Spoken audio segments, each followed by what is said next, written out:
go into a criminal court and take a look one day. Go through the doors, sit down and watch who's there. Draw an assessment. Look and see. Conduct your own research study. Count the number of persons that are there in criminal court. Identify who's there. According to Ms. Johnson's experience and observations, the large number is male. And the race or ethnicity of that male is black.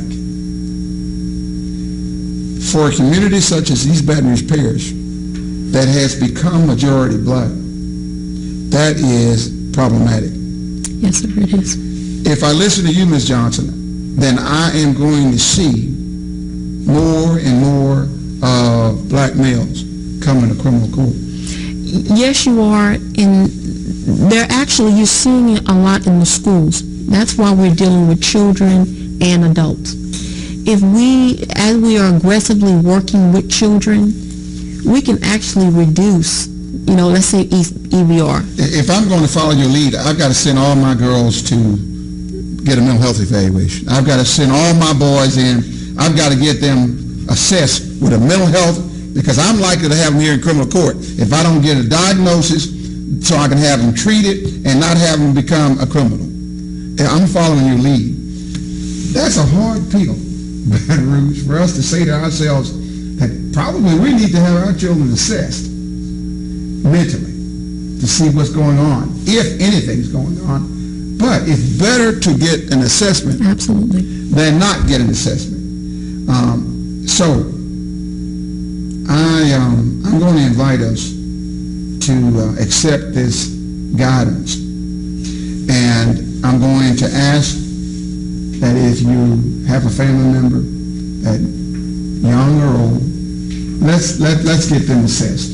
Let's get a mental health assessment, and let's see if that assessment will tell us what's going on and if we have a problem. We'll take another break, and we'll come back and close.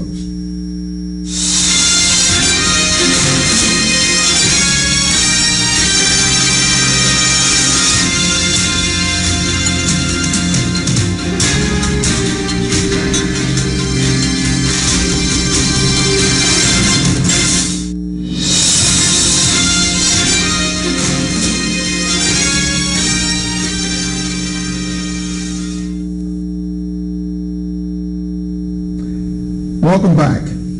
During our recess, Ms. Johnson shared with me that mental illness is considered to be a stigma. So a lot of us don't want to talk about it or own up to the fact that we may have a mental illness because it's taboo, or we feel somehow that we'll be looked down upon. But we've got to be honest if we're going to redress it.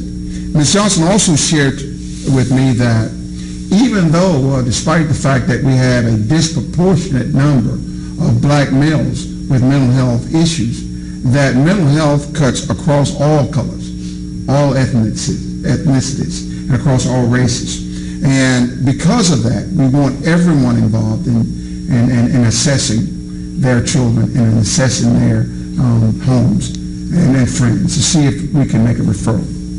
I'm going to shift gears and ask Ms. Johnson to talk a little bit about the juveniles and her statement about being defined.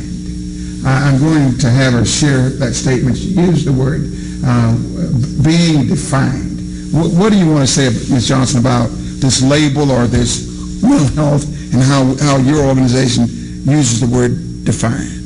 We teach individuals that you are not what you do.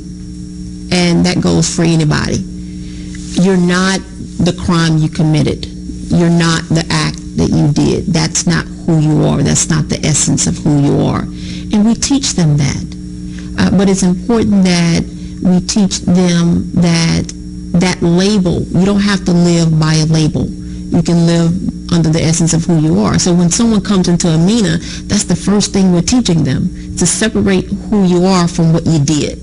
And that actually is different than most agencies that I've actually had an opportunity to speak to. They're not identifying themselves as a drug addict or I'm bipolar. They're not identifying themselves with that. We teach them how to reverse, and that really is teaching of the mind. So, in essence, what I'm hearing from Ms. Johnson is that rather than put a label on you, such as a criminal, Ms. Johnson's company focuses on the conduct of the person versus describing the person as a criminal. She focuses on the conduct that's criminal, and she seeks to separate this association from you being a criminal versus you doing a criminal act.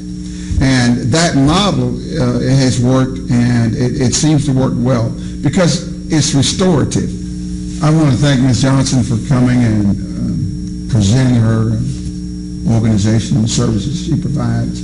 I'm going to invite her back. I would like to perhaps discover some more of the services that she's providing, and we'd like to sort of follow some of the success and failures perhaps of persons that she's assisted, so that we can witness or be a witness to success. I want to thank you, and good evening.